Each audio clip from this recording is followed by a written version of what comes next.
Okey, cikgu sambung sikit dengan neuron motor tadi. Okey, neuron motor badan sel dia berada di hujung. Okey, kalau kita tengok arah aliran impuls dia mesti daripada dendrit untuk apa-apa neuron pun. Mesti daripada dendrit, kemudian melalui badan sel, melalui akson dan akhir sekali ke bonggol sinaps. Itu adalah aliran dia, sama ada ia adalah neuron motor ataupun neuron deria ataupun neuron geganti. Okey, itu adalah arah aliran impuls dia. Cuma yang bezanya adalah kedudukan badan sel dia berada di mana. So dari segi kedudukan badan sel tu kita dah boleh detect ini adalah neuron jenis apa. Okey, so daripada neuron dia nak hantar ke neuron yang lain. Okey, kita akan tengok penghantaran impuls tersebut merentasi sinaps. Okay, kita tengok apa itu sinaps.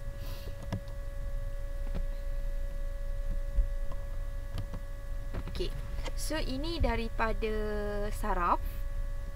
Okay. Akson, ini adalah aliran impuls lah ke neuron seterusnya. Okay, daripada satu neuron ke neuron yang lain itu, di antara satu neuron ke neuron yang lain itu adanya sinaps. Okey, yang dibulatkan itu adalah sinaps. So daripada bonggol sinaps tu nak ke neuron seterusnya, okay, kita ada sinaps. Okay, kita tengok apa itu sinaps. Okey, kita ada neuron presinaps. Okey, di sinaps ini kita ada banyak mitokondria. Sebab apa? Sebab mitokondria ini penting untuk menjana tenaga.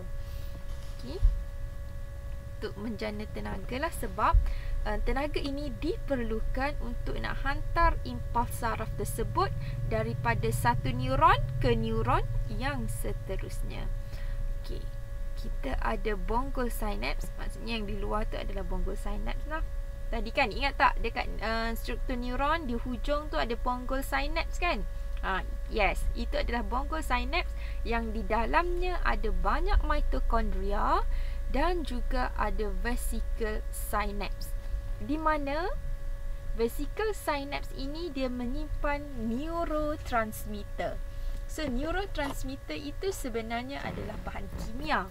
Okey, di mana di dalamnya terkandung acetylcholine, noradrenalina, hormon, serotonin, dopamina.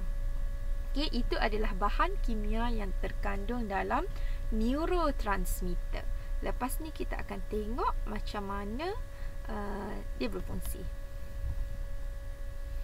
Okey, ini adalah sinaps. Ini adalah sinaps. Bila orang sebut sinaps, ingat ini adalah sinaps yang menghubungkan di antara bonggol sinaps itu dengan neuron penerima.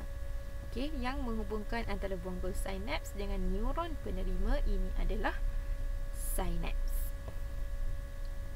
Okey, so sinaps tu tapak di mana dua neuron bertemu. Ini adalah bonggol sinaps, di mana bonggol sinaps tu kan di hujung kan? Di hujung neuron. Kemudian dia nak berjumpa dengan neuron yang satu lagi. Okey, so di antara dua ni, okey, di antara dua ni tempat kosong ini, inilah yang kita panggil dia sebagai sinaps. Okey, membran presinaps ke atas, membran postsinaps itu adalah ruang sinaps. Okey, so sinaps lah kat sini ni. Okey, kalau kita refer buku teks, ini adalah sinaps, ya. Memisahkan bonggol sinaps daripada dendrit yang cikgu cakap tadilah. Okey, dia di antara dua neuron. Satu neuron yang paling struktur yang paling hujung pada satu neuron, iaitu bonggol sinaps. Ini adalah yang permulaan neuron yang baru. Okay, so daripada hujung dia nak pas ke neuron yang seterusnya. Inilah yang kita namakan sebagai sinaps. Ingat tu. Okay, seterusnya macam mana dia dihantar? Okay, apabila impuls elektrik sampai ke bonggol sinaps, ingat tadi daripada dendrit kan? Daripada dendrit, badan sel, akson, kemudian hujung sekali bila sampai di bonggol sinaps. Okay, bila impuls elektrik tersebut sampai di bonggol sinaps, ia akan merangsang vesikel sinaps untuk membebaskan neurotransmitter ke dalam sinaps. Okay, pertama impuls elektrik sampai dekat bonggol. Okay, impuls elektrik tersebut dia akan rangsang vesikel sinaps. Vesikel sinaps ada kat mana? Ada dalam bonggol sinaps itu tadi. So, vesikel sinaps ini dia akan bebaskan neurotransmitter. Yang tadi kita dah senaraikan 4 bahan yang ada dalam neurotransmitter tadi. Okay, so neurotransmitter tersebut akan meresap merentasi ruang sinaps. Okay, yang warna kuning tu. Okay, kemudian dia akan bergabung dengan protein reseptor spesifik pada dendrit neuron penerima. Okay, dia akan bergabung dengan protein reseptor spesifik yang terletak pada dendrit neuron penerima.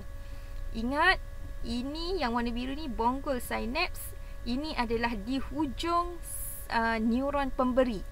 Okay, ini adalah neuron penerima. So, daripada bonggol sinaps ke dendrit. Okay, isyarat elektrik ditukar ke isyarat kimia. Ini merangsang pencetusan impuls yang seterusnya supaya impuls dapat dipancarkan terus melalui neuron. So, sebab tu impuls tadi boleh diterima, dipas daripada satu neuron ke neuron yang lain melalui inilah. So, ini akan merangsang pencetusan impuls seterusnya supaya impuls dapat dipancarkan terus melalui neuron ini. Pemindahan impuls saraf ini adalah dalam satu arah sahaja.